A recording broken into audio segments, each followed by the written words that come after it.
Greetings, welcome to the introduction of Frequency Bone Music Connection Fall Edition.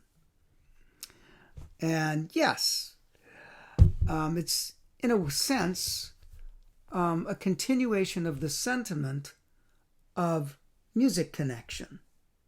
Bone meaning, well, trombone, but really in essence, it's frequency music connection. And here we are in beginning of October 1st exactly. My rabbit's, or our rabbit's, 10th birthday. So happy about that. That we begin this. And it's a fall edition of this Frequency Bone Music Connection, fall edition. And we have a series within this series we're starting with. And that series is the AMA, the Ask Me Anything. And if you saw the introductory video, video 1, this is video 2, where I will be looking into 2 questions and see what happens with that.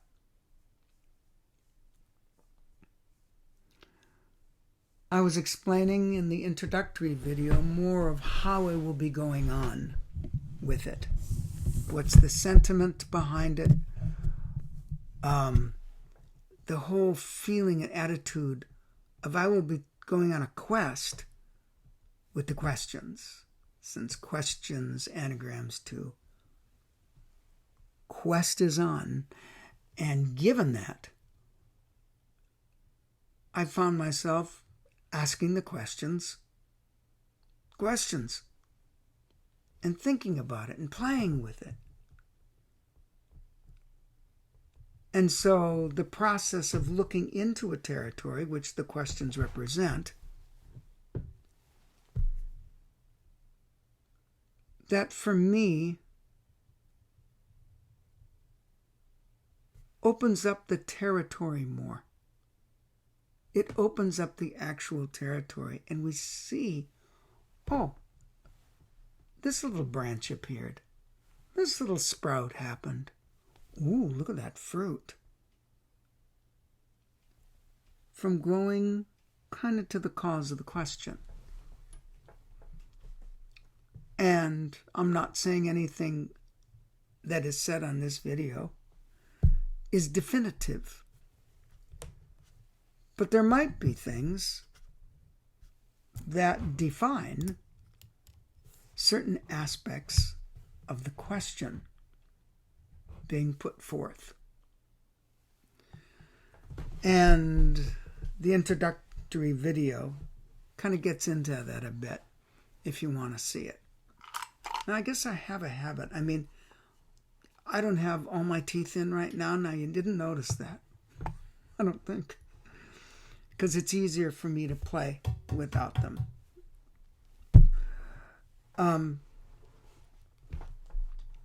When I was thinking, well, while I'm speaking like I did in the last one, just a minute.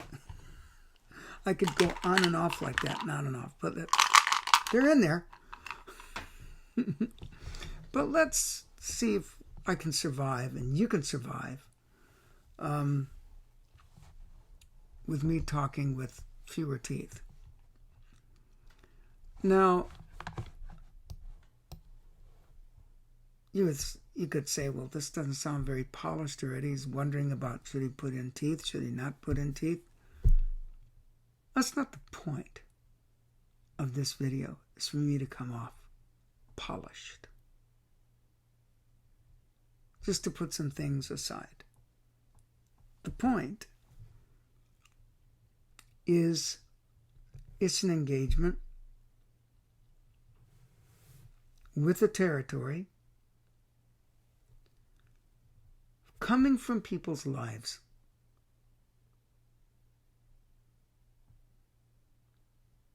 And I'd like to think that I can be in service as an instrument to try to look into it, since it's been the subject matter in terms of even trombone playing for a very, very long time, coming up to 60 years, 58 years, playing for 55 or 57 years now, or 56, something like that. The point is, there's been a lot of work gone into it. Not just trombone playing, but the life journey. And I think people know that, the ones that ask the questions, and their questions reflect that as it would come out of them. So I'm gonna say these two questions. I'm gonna tell you, this is one from someone named Joyce.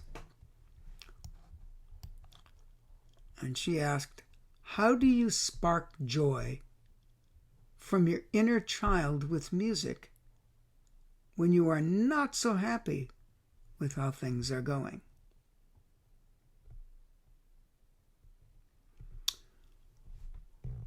The other question I'm going to look into is by someone named Noah. And he asked, how can we strengthen? Now, I'm not sure if this isn't. No, I don't think. Let me put on my glasses a little bit here. Yeah, it is. How can we strengthen our awe for beauty and our inner imagination in times where we may feel less appreciative but stopped trying? Which is kind of interesting. Well, they're both interesting, and you can see, for example, how they're related. I'll read them again. So if you're expecting me, just to say right now, if you're expecting me to, read the question and give the answer, you're watching the wrong video. All right? You're watching the wrong video if that's what you want. You might as well just shut it off. This is about a process. This isn't about going on the internet and pressing Google and getting some answer. This is opening up the territory, a process of connection. And so I'm going to read this again, okay? From Joyce. How do you spark joy from your inner child with music when you are not so happy with how things are going? Noah's question is, how can we strengthen our awe for beauty and our inner imagination in times when we may feel less appreciative but stopped trying? So I'm going to be going back and forth with those two questions. Now,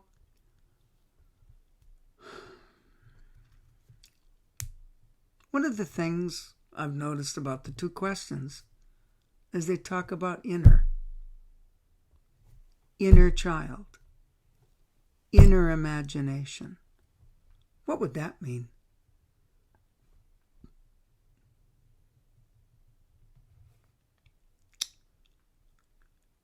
Does it mean that something's very deep inside there? That maybe all that we can be consumed by in life pushes it so far in there that it gets buried. The inner child gets buried. The inner imagination gets buried.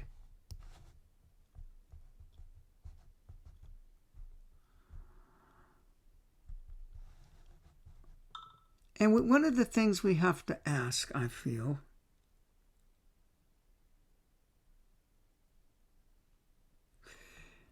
is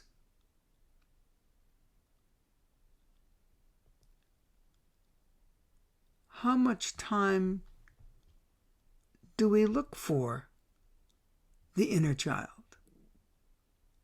How much time do we spend looking for the inner imagination? Or if we feel like it's there, are we aware of, geez, where is it going? Oh, it's going down that little hole again. Or I can't see it as much. I can't feel it as much.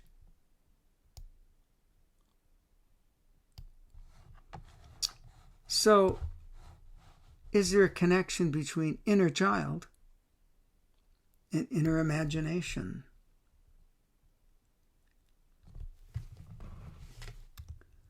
So, the inner child.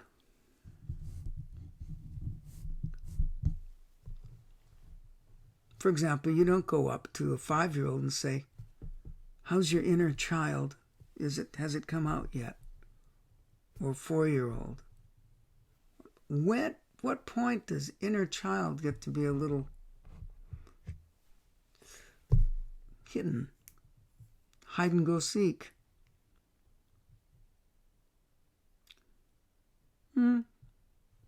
Nearing puberty, maybe? Adolescence.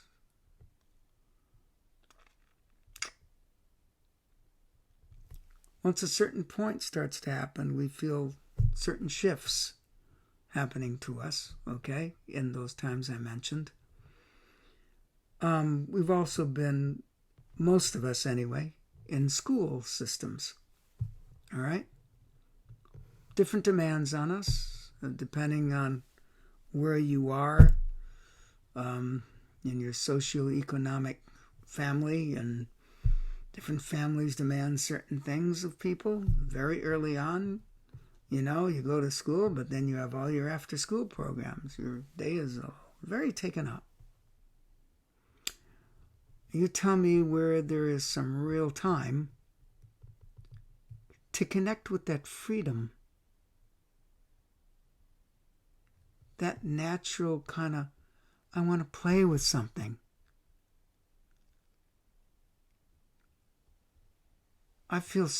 Where you feel safe to play with something without people maybe making fun of it or setting up some competition type thing.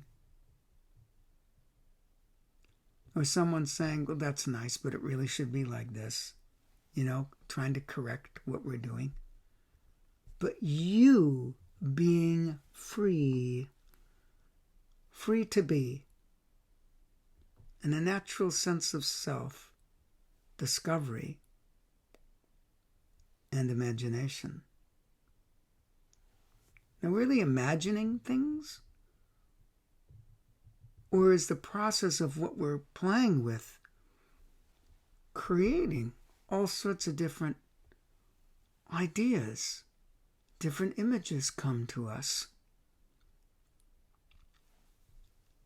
Now, just to mention briefly, there are people, of course, whose childhoods are extremely difficult, and so extreme sometimes, I'm not sure they ever had a chance to totally feel that inner child, or that time in life where you were aware of being a child. Not that you were saying, here I am as a child, even though I did have that experience, which was really out there. Something else was witnessing in me. And I think children have those moments They're very pure. And it's just consciousness, awareness, aware of itself. But sometimes there's so much to process. We are struggling to keep up with it.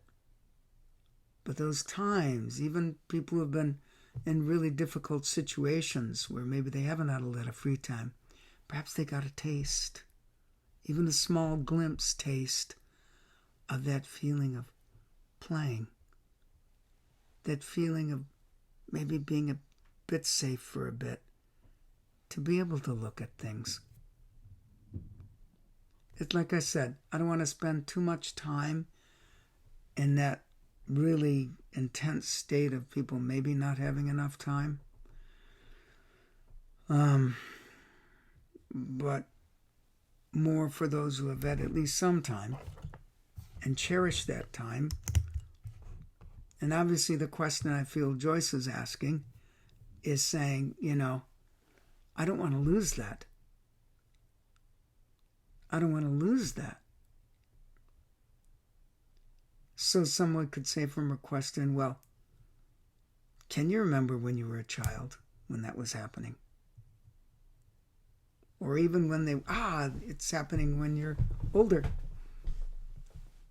And you don't feel this heavy adulthood. Wearing a big hoodie. I'm an adult. I'm burdened with life's responsibilities. I'm worried about where the money's coming from. What am I going to do with my career? How am I going to pay off this, that, and the other? And all the things that can really start to be burdensome. They can take its toll on a person where they do not feel free, where they do not feel a certain swath, space of time to just be. And so, if you can't find the inner child, but you said, how can we spark joy in our inner child? Maybe that feeling of, where's the joy, could be looked at. And if you can't find the joy, because maybe you don't think things are going as well, which I'd have to ask, well, what things are you talking about? The playing? Playing ain't going so well? And then the question comes, do you ever let yourself be free of anyone else's thought? Your greatest mentor, the person who you think is the, just pinnacle of great trombone playing. Can you ever let that out of your mind? And not think you have to come up to that? Why do you have to come up to that? Maybe there's a couple notes you can, or passages you, oh wow, that's at a pretty high standard, according to what people think is good. Did you ever let yourself just paint pictures? Or just scribble? My dad was an extremely talented artist, but did he get in the way of himself. And I told him once, later on in life, I said, Dad, why don't you just sit down and start scribbling? With no thought. Just start scribbling. Don't care if you're holding a pencil right or a paintbrush right. Just goof with it. See what develops. See what naturally develops. Give yourself the opportunity to be with yourself. So that leads me just into the inner child, which is connected with the inner imagination. To experiment, to toy with, to look at something at different perspectives, in different perspectives, like children do. without judgment. Is this right? Is this wrong? Which can be some of the worst prison bars. I'm not saying there's not things that are right and things that are wrong, especially get into, physical safety and mental and emotional safety. And there's ethics. But in terms of our playing with our instrument, my word, play with it. But is it good? Forget it. Is it bad? Forget it. Let yourself have those times. Why not? Maybe you'll actually come across something that you will find useful.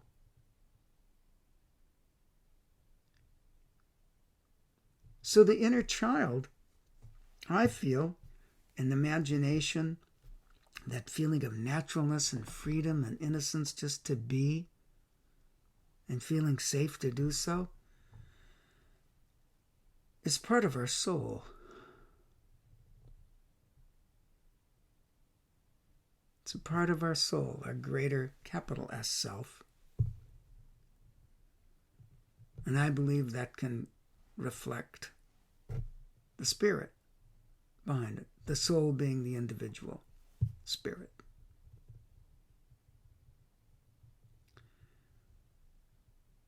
So, if you can't find joy, ask yourself, when have you felt comfortable? When have you felt free? When have you felt without fear or worry?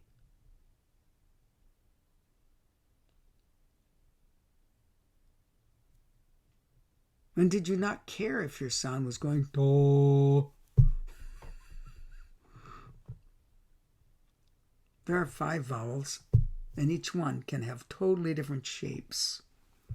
Do you let yourself play? Or is the standard around you, or in your head, from what you think is around you, because of the atmosphere we live in, which is so much based in good and bad and right and wrong and accepted and unaccepted and successful and unsuccessful and winners and losers and competition and all this garbage.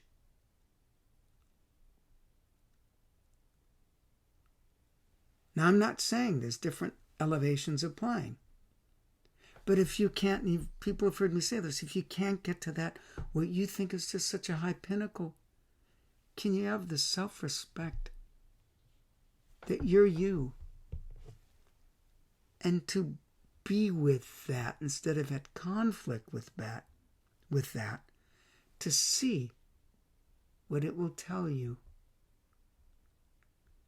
Because if you're not feeling some joy and you're only basing it on what you think your product is, as opposed to what is the process doing to you as a full being, just not a bone being.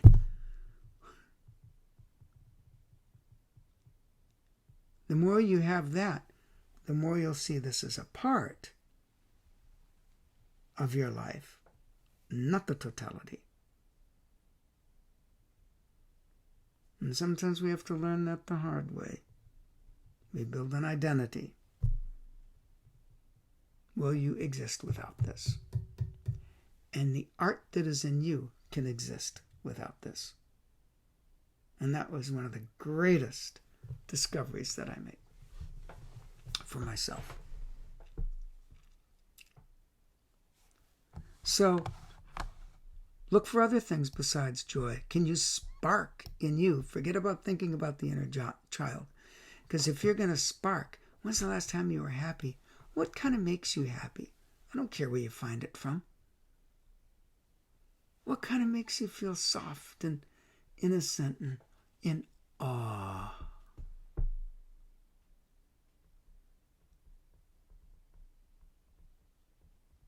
I walked outside my home. It was 4:45 in the morning a couple of days ago, before I was going to go teach at Boston Conservatory. And it takes 2 hours to get there. And I walked outside and I went, oh.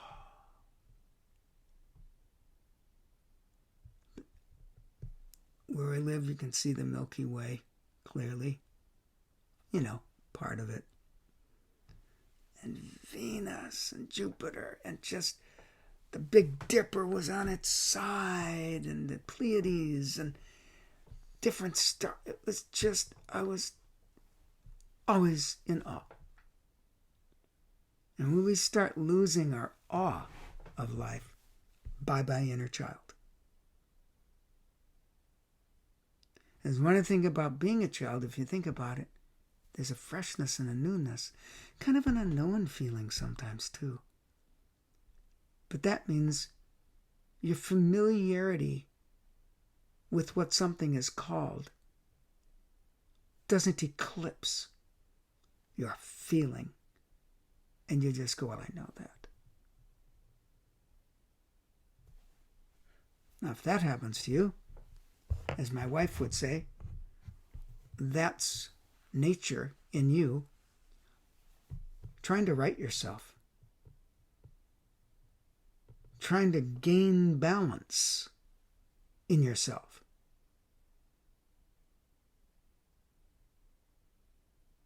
Because it's out of balance. If you're feeling fear and worry all the time, that's a totally unbalanced state. Anxiety, fear, totally unbalanced state. So we have to have some accountability in ourselves to help ourselves self-correct, because that's how we're designed. That's the way our body works. These are the natural laws. And we need to listen, which means silent. Anagram of listen is silent, means listen to ourselves a bit. Can you never practice without something going on in your head? Oh, that can be better. Well, maybe it can, but can you just not have that be such a governance over your entirety? It's hard, but it can be done. But you have to approach it. You have to really want it. Now, things in general aren't always going to go, you're not always going to feel happy with what's going on. Okay? I can look at the world and go,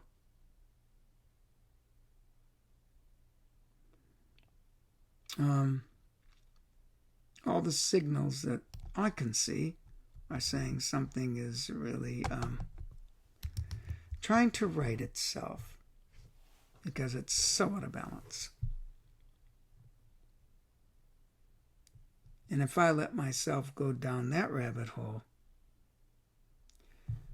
and I don't say, if I'm letting myself get all messed up over it, I'm still going to be aware of what's going on, okay?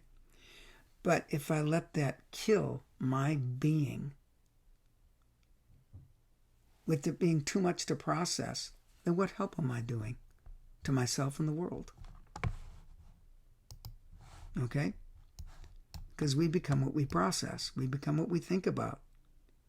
And that radiates into the world. So I kind of feel, oh, that's a purpose. What a great responsibility that I can say, I need to feel better, just not for me, but for the welfare of the world. And people think I'm too teeny. Well, let me just tell you something about small things. They're the most powerful. They're the most powerful things. Your atoms. If we just say, let's make a little change in your atomic structure, you'll be very different.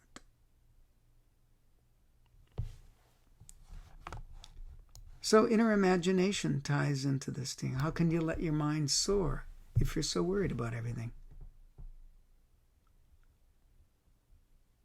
How can we strengthen our awe for beauty? Noah asks. And our inner imagination in times where we may feel less appreciative. Well,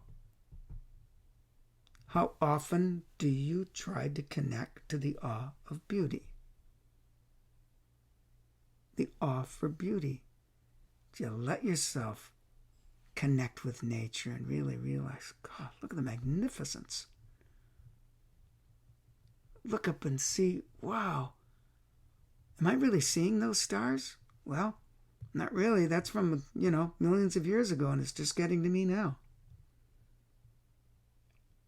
You're looking at the past. Every snowflake that falls is original, meaning there's not one alike.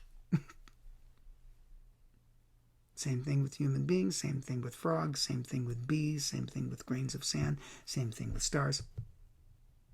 And you start to see the unity of everything, or a glimpse of it. But if most of your process is, I wasn't good enough today, how am I going to pay those bills? That homework is just driving me nuts. And that's the majority of your thoughts.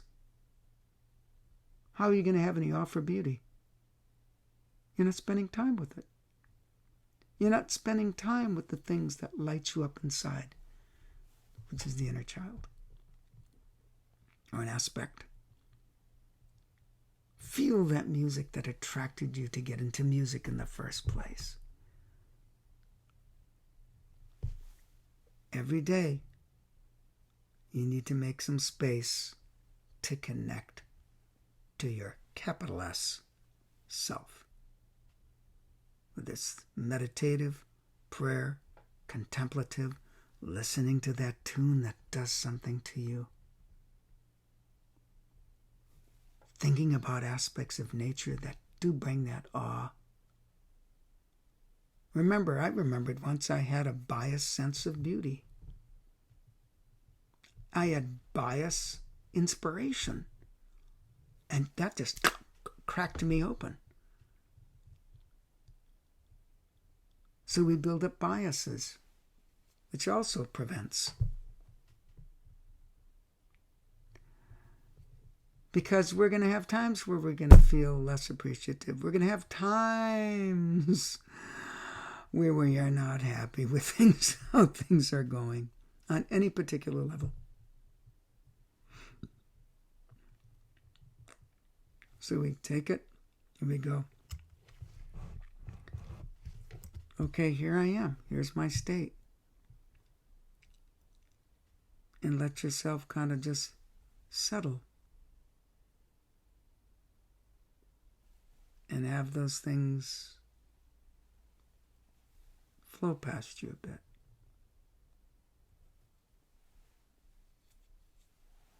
Start talking about certain things that give you awe, that give you joy, that give you peace, that give you harmony, even if you feel like you're faking it.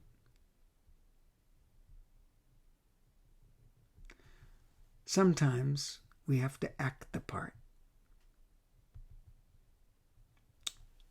But this is my great mentor also said, it's not what you do, it's the reason why you do it that makes it either a benefit to your life or not. So if I look, I got to think of some things. Maybe I got to write all the things down that are troubling me and actually have a way to get it out. Oh, I'm not that bad. Once you let some of that stuff out, right? So that's the first. It could go on and on and on. It's over 34 minutes now. It's a long video. I hope you can practice your endurance for watching videos. Since some of you probably like movies, pretend it's a movie, a weird movie. Stop it at different points and think about aspects of it. Break it up a bit. Till next time.